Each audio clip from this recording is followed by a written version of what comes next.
Well, Indostar reported your losses in Q4, but will the promotership with Brookfield be positive for the company? Let's find out in our ideas for profit. Well, in Q4, the company reported a loss of almost 400 crore rupees, and the loss was so huge that it negated the profits reported by the company in last 3 quarters.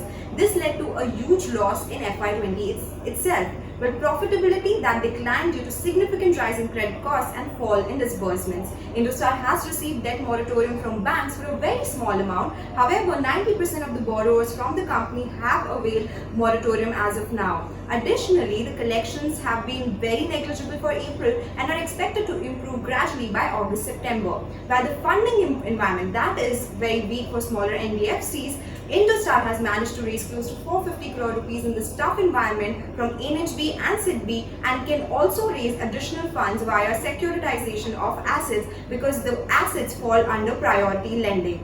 Let's also talk about the cash position of the company. Despite weak collections, as on March 2020, company has good amount of cash. It has around 2,000 crores worth of cash as of mid-June, and this would be sufficient for the financial services of the company.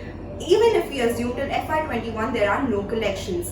Also, there is a new news that Brookfield has acquired around 40% equity stake in Indostar by investing close to 1450 crore rupees of the company. It would purchase stake from the existing promoters and will also make open offer to existing shareholders at 290 rupees per share. Post this infusion, Indostar's capital buffers have strengthened significantly, and the capital adequacy ratio has been increased to 41%, which is the highest in the listed NBFC space.